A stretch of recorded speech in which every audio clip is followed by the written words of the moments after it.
नमस्कार दोस्तों। आज आपको सुनाने जा रही हूँ मुंशी प्रेमचंद जी की सुप्रसिद्ध कहानी दो बैलों की कथा। जानवरों में गधा सबसे ज़्यादा बुद्धिहीन जानवर समझा जाता है।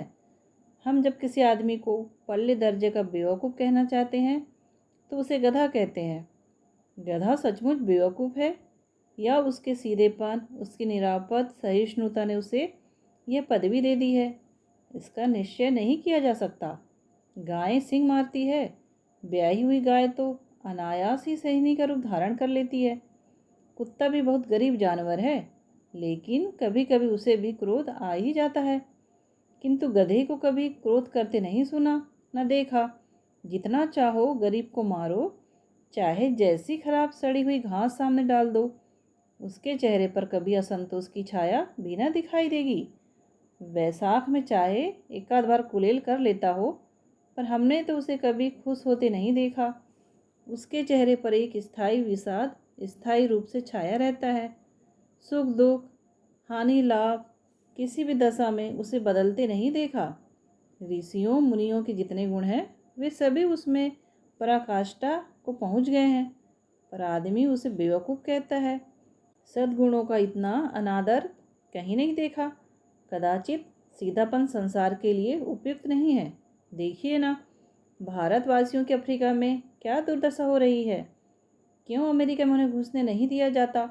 बेचारे शराब नहीं पीते, 4 पैसे कुछ समय के लिए बचा कर रखते हैं, जी तोड़कर काम करते हैं, किसी से लड़ाई झगड़ा नहीं करते, 4 बातें सुनकर गम खा जाते हैं, फिर भी बदनाम है।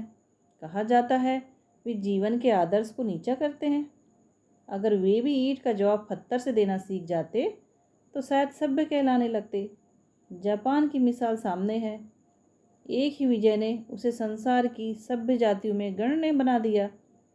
लेकिन गधे का एक छोटा भाई और भी है जो उससे कम ही गधा है, और वह है बैल। जिस अर्थ में हम गधा का प्रयोग करते हैं, कुछ उसी से मिलते जुलते अर्थ में बछिया के ताऊ का भी प्रयोग करते हैं। कुछ लोग बैल को शायद बेवकूफ़ों में सर्वश्रेष्ठ कहेंगे, मगर हमारा विचार ऐसा नहीं है। बैल कभी कभी मारता भी है, कभी कभी अड़ियल बैल भी देखने में आता है, और भी कई रीतियों से अपना असंतोष प्रकट कर देता है। अतः उसका स्थान गधे से नीचा है। दोनों बैलों की कहानी शुरू होती है। झुरी कांची के दोनों बैलों के नाम थे हीरा और मोती। दोनों पछाई जाति के थे, देखने में सुंदर, काम में चौकस, डील में ऊंचे। बहुत दिनों साथ रहते रहते दोनों में भाईचारा हो गया था।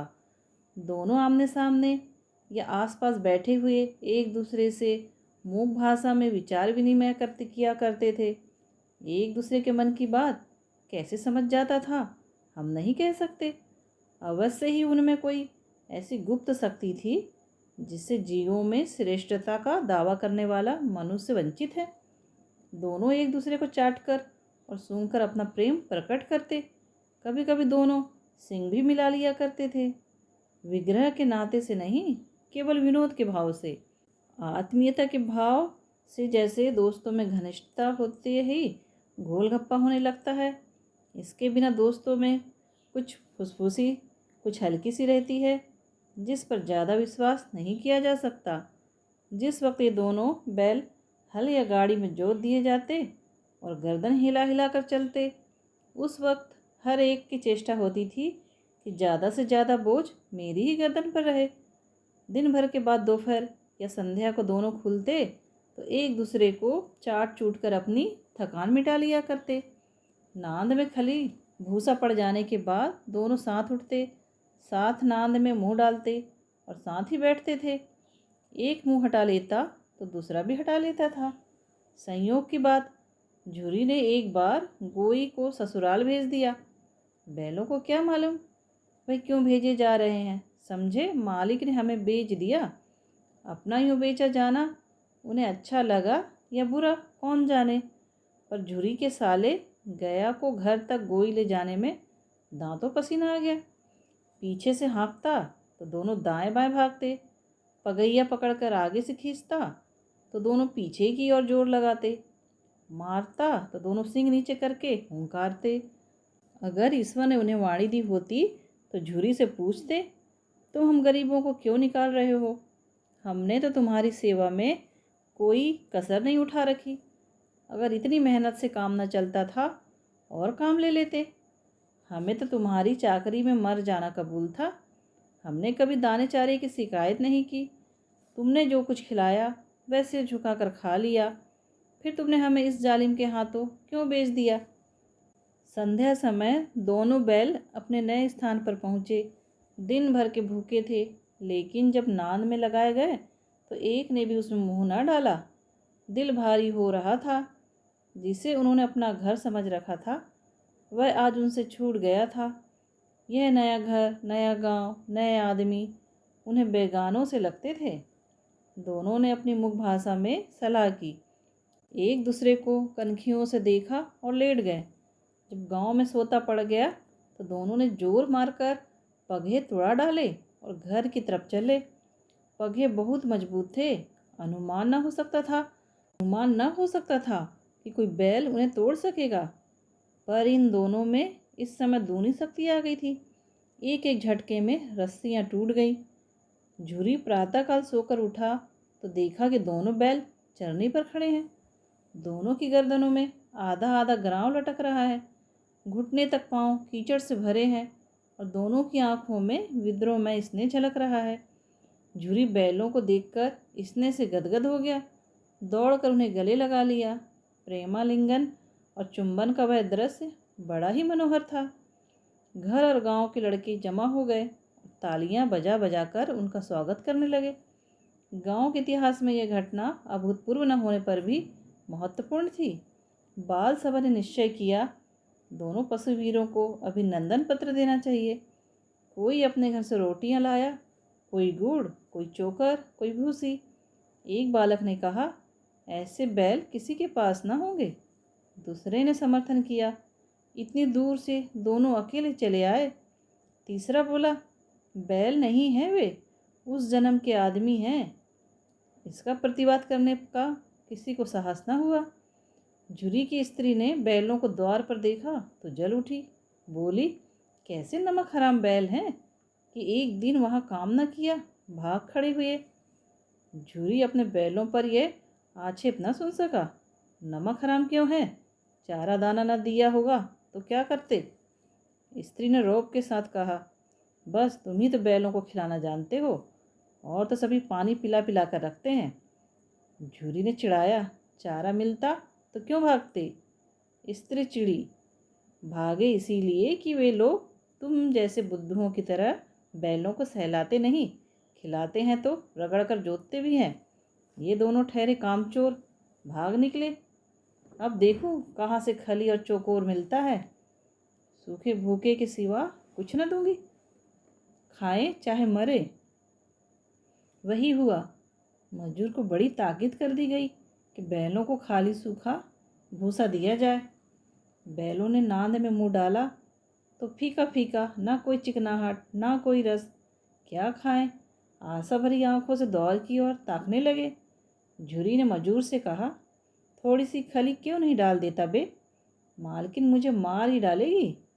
चुरा कर डाला ना दादा, पीछे से तुम भी उन्हीं की सी कहोगे। दूसरे दिन झुरी का साला फिर आया और बैलों को ले चला।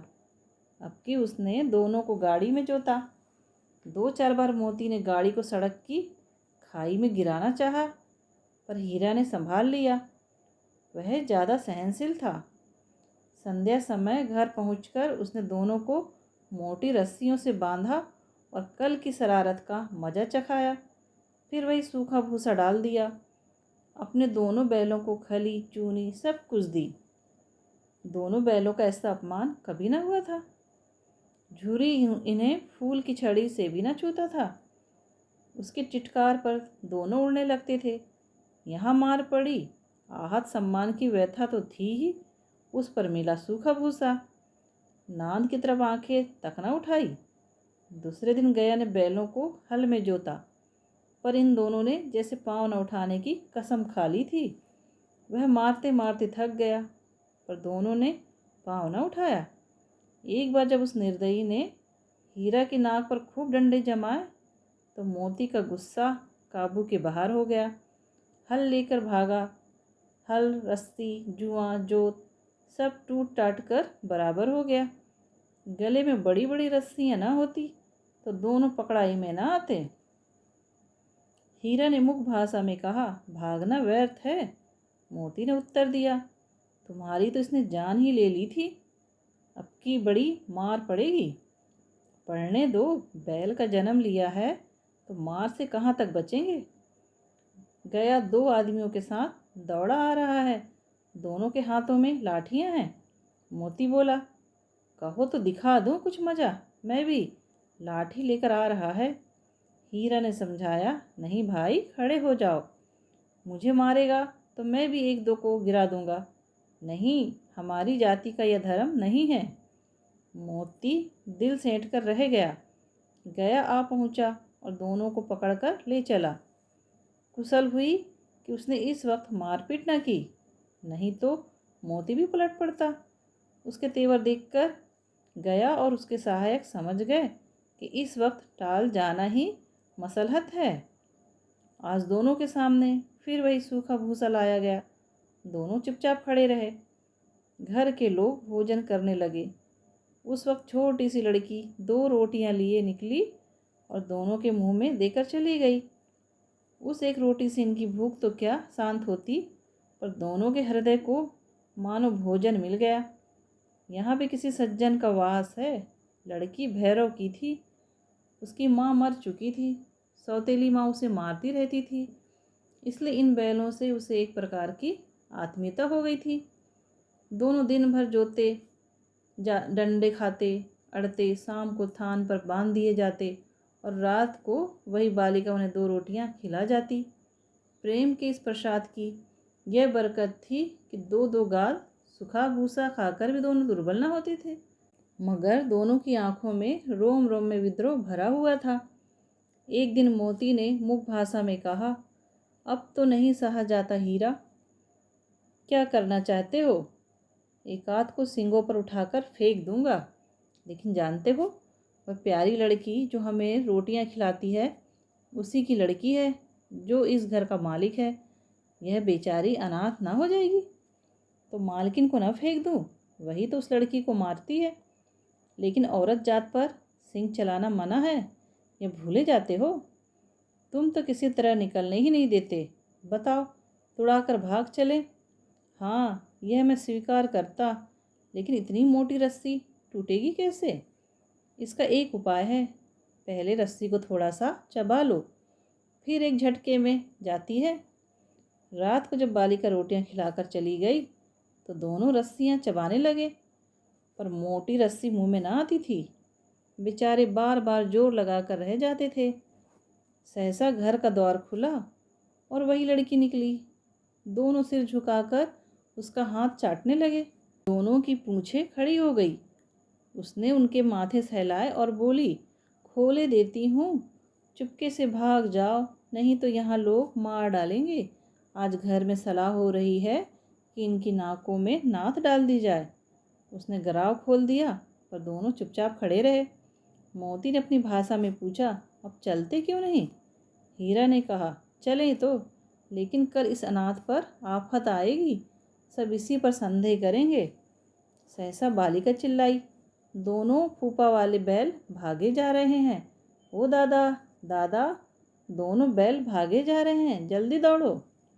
गया हड़बड़ाकर भीतर से निकला और बैलों को पकड़ने चला। वे दोनों भागे। गया ने पीछा किया और भी तेज हुए। गया ने शोर मचाया, फिर गांव के कुछ आदमियों को भी साथ लेने के लिए फिर लौटा। दोनों मित्रों को भागने का मौका मिल गया, सीधे दौड़ते चले गए। यहाँ तक कि मार्ग का ज्ञान न रहा। जिस परिचित मार्ग से आए थे उसका यहाँ पता न था। नए नए गांव मिलने सोचने लगे। तब दोनों एक खेत के किनारे खड़े होकर सोचने लगे, अब क्या करना चाहिए।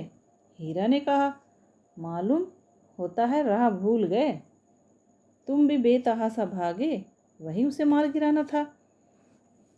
उसे मार गिराते तो दुनिया क्या कहती, वह अपना धर्म छोड़ दे, लेकिन हम अपना धर्म क्यों छोड़ें। दोनों भूख से व्याकुल हो रहे थे। खेत में मटर खड़ी थी, चरने लगे। रह रह कर आहट भी ले लेते, कोई आता तो नहीं है।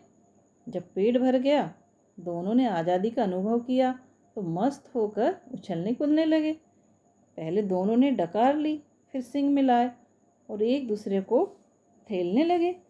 मोती ने हीरे को कई बार पीछे हटा दिया, यहाँ तक कि वह खाई में गिर गया। तब उसे भी क्रोध आया, संभल कर उठा और फिर मोती से भिड़ गया। मोती ने देखा कि खेल में झगड़ा हुआ चाहता है तो किनारे हट गया। अरे यह क्या, कोई सांड ठोकता चला आ रहा है। हाँ, सांड ही है।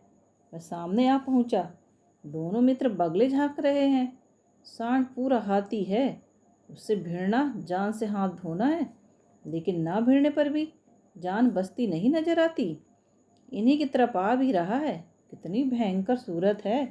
मोती ने मुख भाषा में कहा, बुरे फंसे, जान बचेगी, कोई उपाय सोचो। हीरा ने चिंतित स्वर में कहा, अपने घमंड में फूला हुआ है, आरजू विनती न सुनेगा।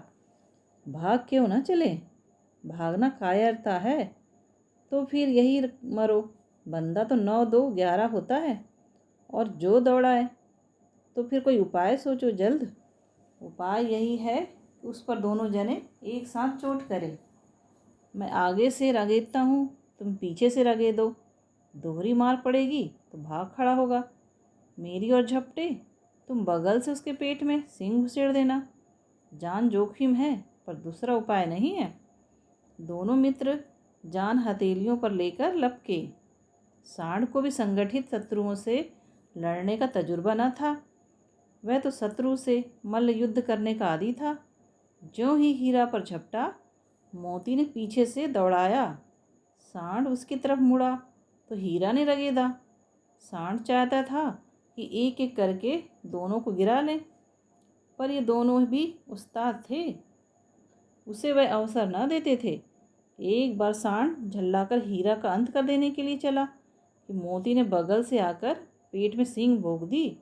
सांड क्रोध में आकर पीछे फिरा तो हीरा ने दूसरे पहलू से सींग चुभा दिया। आखिर बेचारा जख्मी होकर भागा और दोनों मित्रों ने दूर तक उसका पीछा किया, यहाँ तक कि सांड बेदम होकर गिर पड़ा। तब दोनों ने उसे छोड़ दिया। दोनों मित्र विजय के नशे में झूमते चले जाते थे। मोती ने अपनी सांकेतिक भाषा में कहा, मेरा जी तो चाहता था कि बच्चा को मार ही डालूं। हीरा ने तिरस्कार किया, गिरे हुए बैरी पर सींग न चलाना चाहिए। यह सब ढोंग है। बैरी को ऐसा मारना चाहिए कि फिर न उठे। अब घर कैसे पहुँचेंगे वह सोचो, पहले कुछ खा लें तो सोचें। सामने मटर का खेत था ही, मोती उसमें घुस गया। हीरा मना करता रहा, पर उसने एक ना सुनी। अभी 2 ही 4 ग्रास खाए थे कि आदमी लाठियाँ लिए दौड़ पड़े और दोनों मित्रों को घेर लिया। हीरा तो मेड़ पर था, निकल गया। मोती सींचे हुए खेत में था, उसके खुर कीचड़ में धंसने लगे, न भाग सका। पकड़ लिया। हीरा ने देखा संगी संकट में है तो लौट पड़ा, फंसेंगे तो दोनों फंसेंगे।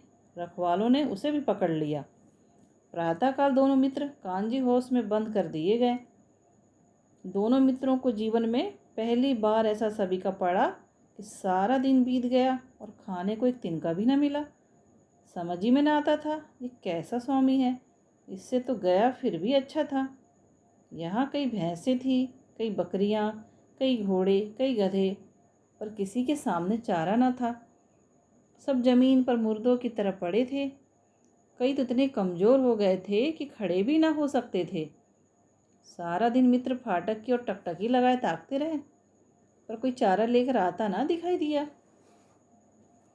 तब दोनों ने दीवार की नमकीन मिट्टी चाटनी शुरू की, पर इससे क्या तृप्ति होती है। रात को भी जब कुछ भोजन न मिला तो हीरा के दिल में विद्रोह की ज्वाला दहक उठी। मोती से बोला, अब तो नहीं रहा जाता मोती। मोती ने सिर लटकाए हुए जवाब दिया, मुझे तो मालूम होता है प्राण निकल रहे हैं। आओ वो दीवार तोड़ डालें, मुझसे तब कुछ नहीं होगा।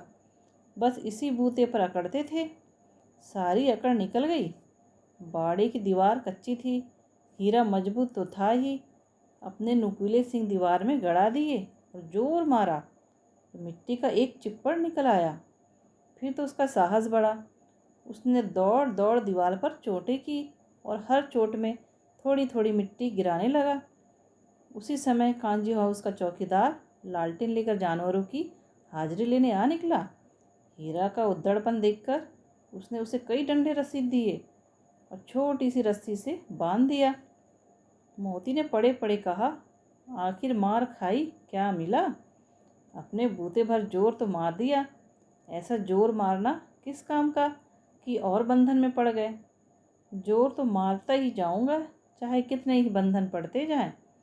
जान से हाथ धोना पड़ेगा, कुछ परवाह नहीं, यूँ भी तो मरना ही है।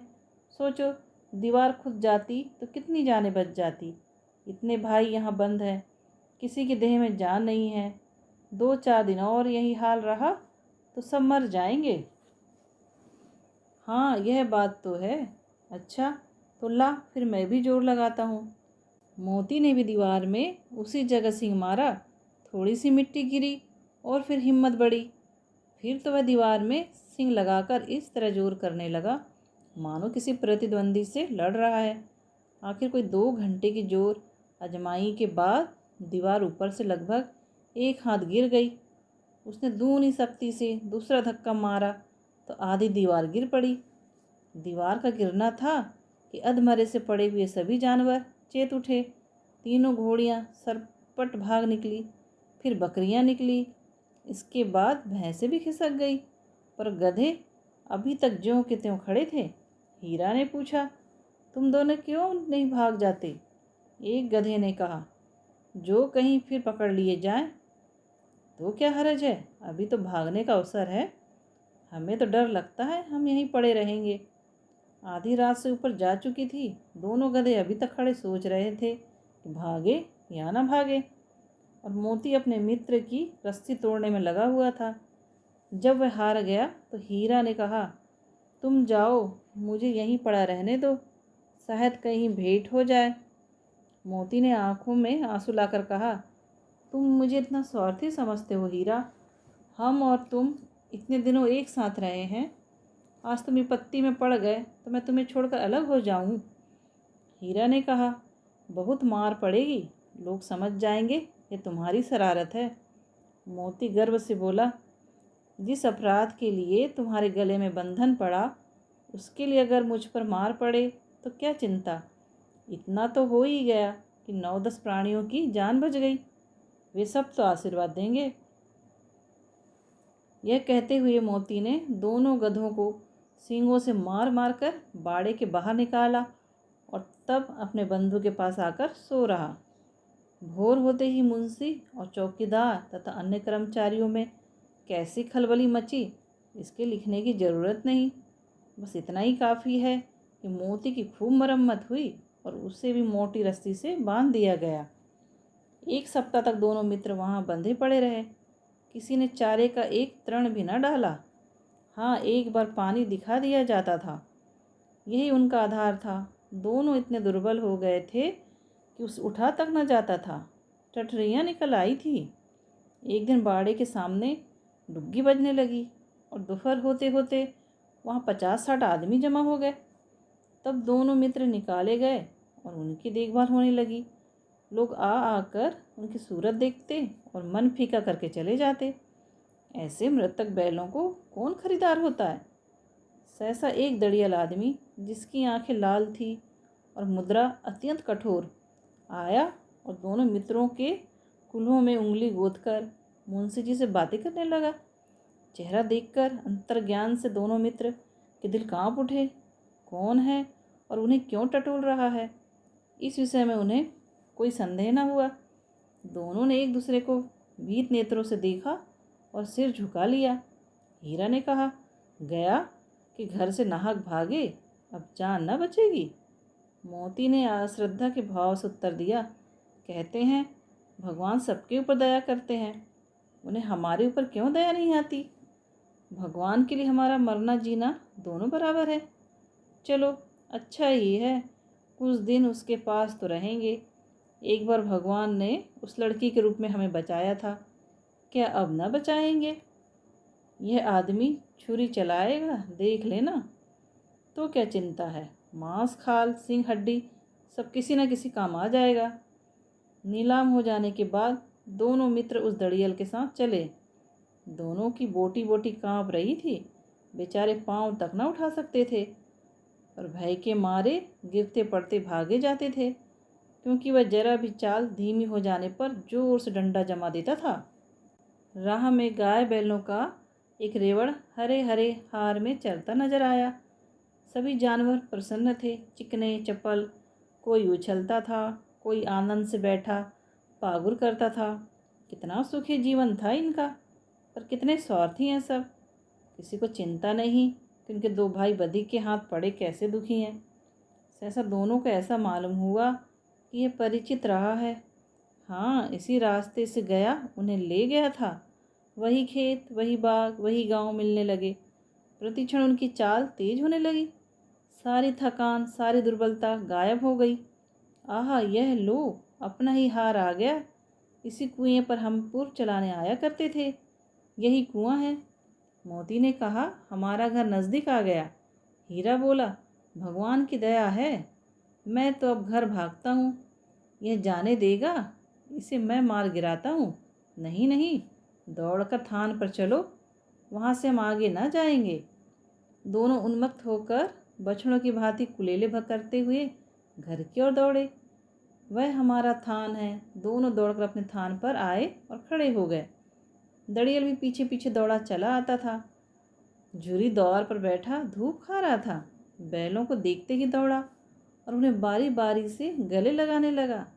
मित्रों की आंखों से आनंद के आंसू बहने लगे। एक झुरी का हाथ चाट रहा था। दड़ियल ने जाकर बैलों की रस्सियां पकड़ ली। झुरी ने कहा, मेरे बैल हैं, तुम्हारे बैल कैसे? मैं मवेशी खाने से नीलाम लिए आता हूँ। मैं तो समझता हूँ चुराए लिए आते हो। चुपके से चले जाओ, मेरे बैल हैं, मैं बेचूंगा तो बिकेंगे। किसी को मेरे बैल नीलाम करने का क्या अख्तियार है? जाकर थाने में रपट कर दूंगा। मेरे बैल हैं, इसका सबूत यह है कि मेरे द्वार पर खड़े हैं। दड़ियल झल्लाकर बैलों की जबरदस्ती पकड़ ले जाने के लिए बढ़ा। उसी वक्त मोती ने सींग चढ़ाया। दड़ियल पीछे हटा। मोती ने पीछा किया। दड़ियल भागा। मोती पीछे दौड़ा। गांव के बाहर निकल जाने पर वह रुका, पर खड़ा दड़ियल का रास्ता देख रहा था। दड़ियल दूर खड़ा धमकियां दे रहा था, गालियां निकाल रहा था, पत्थर फेंक रहा था, और मोती विजय सूर की भांति उसका रास्ता रोके खड़ा था। गांव के लोग यह तमाशा देखते और हंसते थे। जब दड़ियल हार कर चला गया तो मोती अकड़ता हुआ लौटा।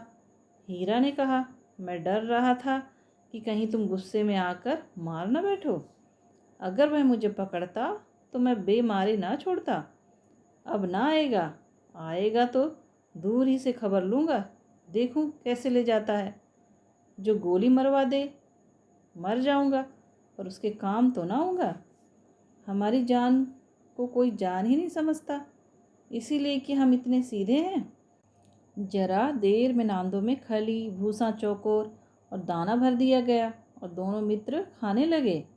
झुरी खड़ा दोनों को सहला रहा था और 20 लड़के तमाशा देख रहे थे। सारे गांव में उछाह सा मालूम होता था। उसी समय मालकिन ने आकर दोनों के माथे चूम लिए। दोस्तों, कहानी आपको पसंद आए तो प्लीज़ लाइक कीजिए और सब्सक्राइब कीजिए। कहानी सुनने के लिए बहुत बहुत धन्यवाद।